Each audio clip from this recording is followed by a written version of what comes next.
Hello friends, எல்லோருக்கும் வணக்கம். Welcome to job update சமை சேனல்.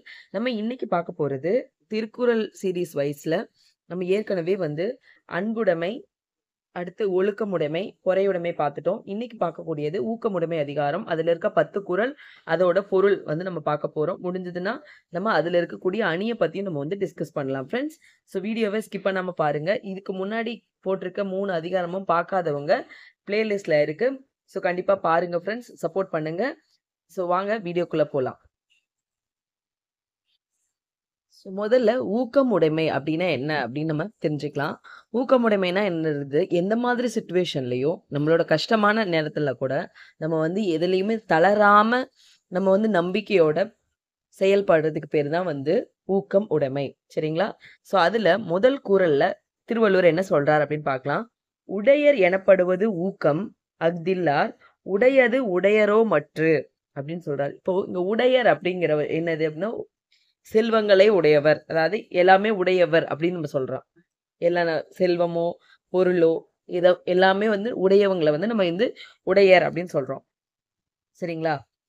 ஸோ உடையர் அப்படிங்கிறவர் யார் அப்படின்னா ஊக்கத்தை யாரெல்லாம் வச்சிருக்காங்களோ, ரொம்ப ஊக்கமா செயல்படுறாங்களோ அவங்க தான் உடையர் அப்படின்னு சொல்லப்படுவாங்க. மற்றவங்க எல்லாம் எவ்வளோதான் பொருளோ பொண்ணோ வச்சிருந்தா கூட அவங்கள உடையர் அப்படின்னு சொல்ல மாட்டாங்க அப்படிங்கிறது தான் இந்த திருக்குறளோட பொருள். சரிங்களா ஃப்ரெண்ட்ஸ்? அடுத்த குறள் பாருங்க.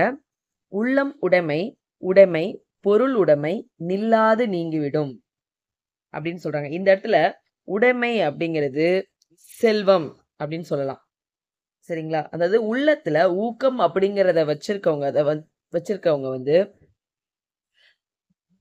அது எப்பவுமே நீங்காம இருக்கும். ஆனா பொருள் வச்சிருக்கவங்க எப்போ வேணாலும் அது நம்மளை விட்டு போகலாம். ஆனா ஊக்கம் இருந்ததுன்னா அது நம்மளை விட்டு எப்பவுமே நீங்காது அப்படிங்கிறது தான் இதுல சொல்றாங்க. உள்ளம் உடைமை உடைமை பொருள் உடைமை நில்லாது நீங்கிவிடும். சரிங்களா? அடுத்து 3வது பாருங்க குறள். ஆக்கம் இழந்தேம் என்று அல்லாவார் ஊக்கம் ஒருவந்தம் கைத்துடையார் அப்படின்னு சொல்றாங்க. என்னன்னா ஊக்கம், அதாவது ஊக்கத்தை ஒருத்தவங்க கைப்பொருளா, அதாவது கைத்து உடையார் அப்படிங்கிறது கைப்பொருளாக வச்சிருக்கிறவங்க எப்பவுமே ஆக்கம் அப்படிங்கிறது செல்வம், அந்த செல்வத்தை இழந்துட்டோம் அப்படின்னு சொல்லிட்டு எப்பவுமே யோசிக்க மாட்டாங்க. அல்லாவார் அப்படின்னா என்னது? அதை பத்தி யோசிக்க மாட்டாங்க அப்படிங்கிறதா. ஆக்கம் செல்வத்தை நம்ம இழந்துட்டோம் அப்படின்னு சொல்லிட்டு எப்பவுமே யோசிக்க மாட்டாங்க. சரிங்களா? அடுத்தது 4வது குறள். ஆக்கம் அதர்வினாய் செல்லும் அசைவிலா ஊக்கம் உடையான் உலை. இங்க ஆக்கம்ங்கிறது செல்வம், அதர் அப்படிங்கிறது வழி. அதாவது ஆக்கம் அதுக்கான வழியை தானே ஏற்படுத்திக்கிட்டு யார்கிட்ட போகும் அப்படின்னா ஊக்கம் யார்கிட்ட வச்சிருக்காங்களோ அசைவிலா, அதாவது அசைவு இல்லாத ஊக்கத்தை யாரெல்லாம் வச்சிருக்காங்களோ அவங்க இடத்துக்கு தானாவே தேடி போகும் செல்வம், அவங்க கிட்ட போய் சேரும் அப்படிங்கறதா இந்த குறளோட பொருள். சரிங்களா? அடுத்த 5வது குறள் பாருங்க. வெள்ளத்து அணைய மலர் நீட்டம் மாந்தர்தம் உள்ளத்து அணையது உயர்வு. இதுல டைரக்டா மீனிங் இருக்கு. வெள்ளத்து அணைய மலர் நீட்டம், அதாவது வெள்ளம் அப்படிங்கிறது நீர். நீரோட நீர் மட்டத்துக்கு ஏற்பதான் அதாவது எவ்வளோ ஆழமா இருக்கு, அதாவது எவ்வளோ மேல இருக்கு அப்படிங்கறத பொறுத்துதான் அந்த தண்டோட மலரோட நீட்டம் இருக்கும். அது மாதிரி மாந்தர் அப்படிங்கிறவங்க இந்த இடத்துல மனிதர், அவங்களோட உள்ளத்துல எந்த அளவுக்கு உயர்வா நினைச்சிட்டு இருக்காங்களோ அந்த அந்த அளவுக்கு தான் அவங்களோட உயர்வும் இருக்கும் அப்படிங்கறதா இதோட பொருள். மறுபடியும் ரீட் பண்றேன். வெள்ளத்து அணைய மலர் நீட்டம் மாந்தர்தம் உள்ளத்து அணையது உயர்வு. சரிங்களா? அடுத்து இதுல பாத்தீங்கன்னா இது எடுத்துக்காட்டு ஓமையணி. இதுல ஓம உறுப்பு வெளிப்படையா தெரியல. சோ அதனால இது எடுத்துக்காட்டு ஓமையணி. சரிங்களா? அடுத்து 6வது குறள் பாருங்க. உள்ளுவது எல்லாம் உயர்வுள்ளல் மற்றது தள்ளினும் தள்ளாமை நீத்து அப்படின்றாங்க. அதாவது உள்ளத்துல நம்ம நினைக்கிறது எல்லாத்தையுமே உயர்வான்னு நினைக்கணும். ஃபர்ஸ்ட் அதுதான் உள்ளுவது எல்லாம் உயர்வுள்ளல் மற்றது தள்ளினும் தள்ளாமை நீத்து. அப்படின்னா என்ன அர்த்தம்னா, சப்போஸ் நம்ம உயர்வா நினைச்சிட்டு இருந்து கூட சில டைம் நடக்காம போயிடலாம். அப்படி நடக்காம போயிட்டாலும் கூட நம்ம மறுபடியும் அதை உயர்வா நினைச்சிட்டு இருந்தோம் இல்லைங்களா, அதை மறுபடியும் அப்படியே தான் கன்டினியூ பண்ணும். நம்ம நடக்கல அப்படின்னு சொல்லிட்டு அதை நம்ம குறைச்ச கூடாது. ஸோ மனசுல நினைக்கிறத எப்பவுமே ஒரு விஷயத்தை பத்தி உயர்வாவே நினைக்கணும் அப்படிங்கிறது தான் இந்த குறள். அதுதான் உள்ளுவது எல்லாம் உயர்வுள்ளல் மற்ற அது தள்ளினும் தள்ளாமை நீர்த்து. சரிங்களா? அடுத்து 7வது குறள் பாருங்க. சிதைவிடத்து ஒல்கார் உறவோர் புதை அம்பின் பட்டுப்பாடு ஊன்றும் களிறு.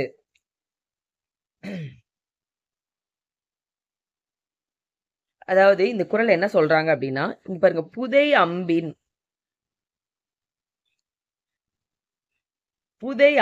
பட்டுப்பாடு ஊன்றும் களிறு. களிறுங்கிறது யானை.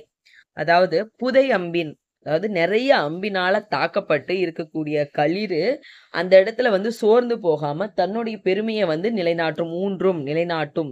அது மாதிரி சிதைவிடுத்து ஒல்கார், அதாவது தன்னுடைய பொருட்கள் எல்லாம் அழிஞ்சிட்டு வர நிலைமையில கூட, அதாவது தன்னுடைய அழிவின் பாதையில கூட ஊக்கம் உடையவர், உறவோர் அப்படிங்கிறது வந்து ஊக்கம் உடையவர் வந்து எப்பவுமே தளர்ந்து போக மாட்டாங்க. ஒல்கார் அப்படின்னா தளர மாட்டார் அப்படிங்கிறது தான். அதாவது அம்புகள் எல்லாம் பட்டு தன்னுடைய அழிவோட நெருக்கமான நிலையில கூட யானை வந்து அதோட பெருமையை நிலைநாட்டும். அது போல தன்னோட அழிவினுடைய கடைசியில இருக்கும்போது கூட ஊக்கமுடையவங்க எப்பவுமே வந்து தளர மாட்டாங்க அப்படிங்கறதா இதோட பொருள். சரிங்களா? அடுத்த குறள் 8வது குறள் பாருங்க. உள்ளம் இல்லாதவர் எய்தார் உலகத்து வள்ளியம் என்னும் செருக்கு. அதாவது உள்ளத்துல எப்பவுமே ஊக்கம் இல்லாதவங்க உலகத்துல வள்ளியம், அதாவது வன்மை, வள்ளல் தன்மை, அதோட வள்ளல் தன்மை இருக்கிற மாதிரி, அதாவது வள்ளத்தன்மை கொடுக்கிற அந்த செருக்கு மாதிரி எப்பவுமே வந்து அடைய மாட்டாங்க. அந்த உள்ளத்துல வந்து ஊக்கம் இல்லாதவங்க அவங்களால அந்த செருக்கை வந்து அடைய முடியாது அப்படிங்கறதா இந்த குறளோட பொருள். அடுத்த குறள் பாருங்க, 9வது குறள்.